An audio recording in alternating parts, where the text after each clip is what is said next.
Good Vach, and with the permission of friends old and new. Yesterday, Erev Shabbos, we learned Rabbi Yochanan ben Zakkai had 5 Talmidim and enumerated the names of the 5 Talmidim. Tonight, in the same Mishnah or a second Mishnah, depending upon which version of Avos people are using. Now, it says as follows: Rabbi Yochanan ben Zakkai, hu haya mona shivchan. He used to sing their praise, these 5 students. And what was the praise that he sang about them? Rabbi Elazar ben Huknas burusud she'inma abetipa. That Rabbi Elazar ben Huknas, he was a cemented cistern that did not lose a drop. Rabbi Yeshua ben Chananya, Rabbi Yeshua ben Chananya, happy is the woman who bore him. Rabbi Yossi Cohen, Rabbi Yossi the Cohen, the priest. He's a chassid. Rabbi Shimon ben Nisamel Yerechet. Rabbi Shimon ben Nisamel, he's a God-fearing individual. Rabbi Elazar ben Aroch K'mayim Amizgaber. Rabbi Elazar ben Aroch, he's like an ever-flowing spring. Hu haya mona shivchan. Rabbi Yochanan ben Zakkai, he used to sing their praises, or enumerate, more precisely, their praises. Note here the master is singing the praise and not the disciple singing the praise of the master. So there's a Gemara in Marcus that tells us the following. Amar Rabbi Yehuda says, Torah lamadati min aboisai. I learned a lot of Torah from my rabbis. Umechaverai yoyse mehem. And I learned even more Torah from my friends than from my rebbeim. And in the end, Rabbi Yehuda says, Umetalmidai, and from my students, yoyse mekulan. I learned more Torah from my students than I learned from either my friends or my rebbeim. Comes along the Rebbe and sings the praise of the students. Again, note the master is singing the praise of the students and not vice versa. Why? Because in life, never is a Rebbe jealous, ever, of a student. Never is a parent jealous of the accomplishments of their son. Never is a Rebbe jealous of the accomplishments of their students. B'chol Odom, the Gemara in Sanhedrin tells us, B'chol Odom miskane, every man is jealous of others. Chutz mibno umitalmido, with the exception of his own son and his own students. Bur Sod. Rabbi Elazar ben Hurkanas, he was a cemented cistern. Now, a cemented cistern seems like a redundant phrase because the cistern is already hermetically sealed. So why do I need it to tell me that it's already cemented? So Rav Shlomo Kluger observes the following. If your Rebbe is comparable to a malach and an angel, you should seek Torah from him. Otherwise, don't learn Torah from him. It's a Gemara in Moed Katan, Daf Yud Zayin. So the kasha is, how did Reb Meir learn from Acher, Elisha ben Avuya? Reb Meir was able to ingest the essence and cast off the chaff. A student who has the ability to discern between the essence of Torah and inappropriate lessons has the right to learn Torah from such a type of a master. However, Eliezer ben Huknas, Rabbi Eliezer ben Huknas, Bursoid, who was a cemented cistern, he did not wish to cast off anything that he learned. He did not wish to study with a Rebbe that was not 100% infused with Torah and Maisim Tovim. He wanted to retain everything, not merely be selective.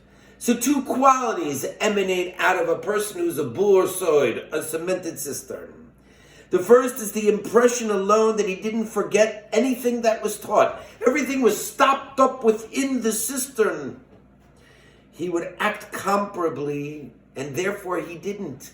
And therefore, it was not like being like Rabbi Meir, who would cast off something and retain something else. And the second thing concerning Borsod, a cemented cistern, is he didn't lose a drop, not one single drop.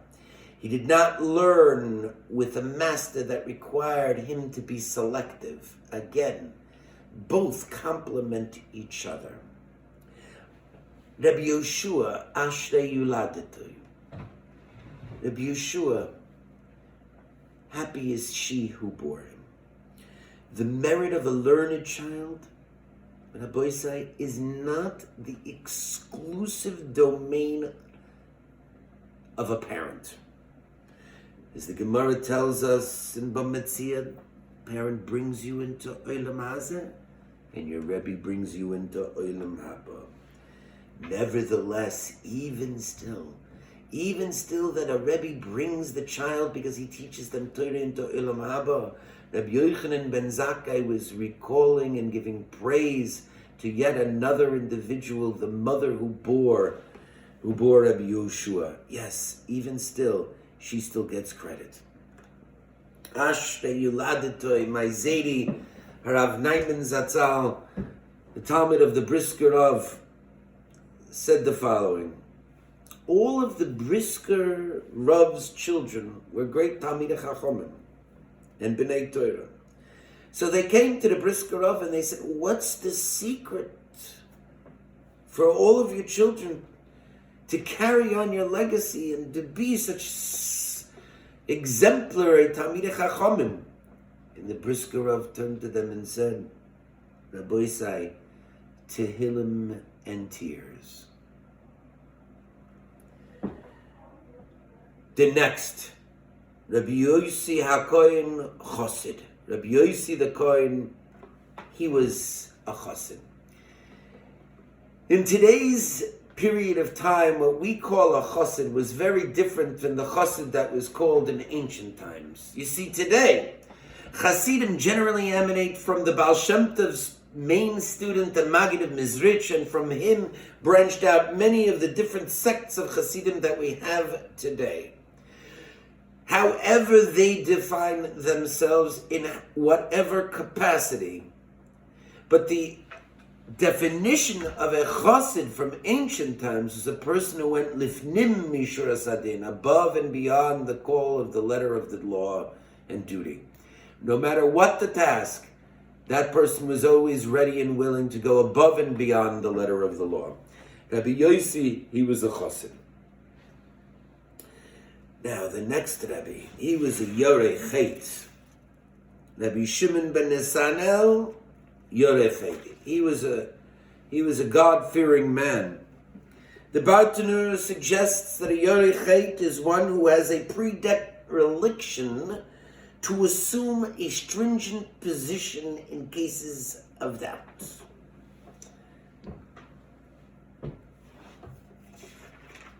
Rav Baruch Epstein contends, Torah Tamima, or the Baruch Shia Amar on others, that the definition of the Bartanur provides clarity to a seemingly redundant phrase in the Birchas HaChodesh. In the Birchas HaChodesh it says, Yiras Shamayim and Yiras Chet. Don't they really both mean the same thing? Yiras Shamayim, fear of heaven, Yiras Chet, fear of sin, God and religion. So according to the Torah Tamima, Yiras Chet is a disposition to be stringent and not seek loopholes, whereas Yiras Shamayim represents a pious reverence for the Ribono Shel Olam and religion itself. So Yiras Chet, according to the Torah Tamima, is the disposition to be stringent and not seek loopholes. Notes the Yerushalmi in the Dorim the following.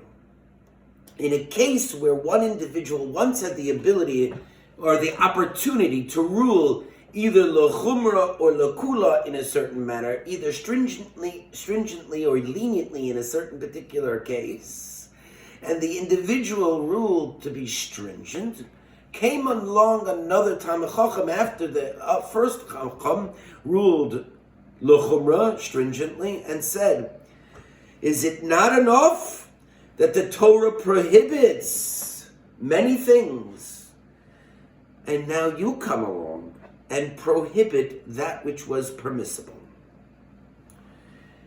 On this that we said that Yorei Chet is a person who has the disposition to be stringent and not seek a kulo or a lupo. Coming back to the Torah Tamima's kasha on what is the redundancy between Yiras Shamayim and Yiras Chet, my father-in-law, Reb Mendy Weissman, gave me the following pshat. He says that look at the lashon of the Birchas HaKodesh. In the first time that we mention Yiras Shamayim, the phrase goes, Chayim sheyesh bahem Yiras Shamayim v'Yiras Chet. A life in which we should be filled with fear of heaven and fear of sin. Lest we forget the second to last of the brachas that we request in the Birchas HaKodesh. What does it say there? Chayim shtei v'no avas Torah v'Yiras Shamayim. A life filled with us that we should have love of Torah and Yiras Shamayim. So my father-in-law, my Shver, says, notice the terminology.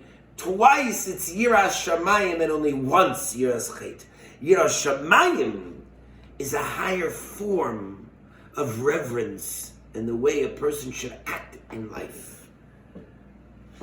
And the last of the Rabbonim, the Talmidim of Rabbi Yochanan ben Zakkai, of the 5 that I said last night, comprised Chamisha Chumshei Torah, comes along Rabbi Elazar ben Aroch, Kema'ayon HaMizgaber. He's like an ever-flowing spring. Very briefly, a Torah of an ever-flowing spring. Ho'il Moshe Be'er es HaTorah. It says that Moshe explained the Torah very well.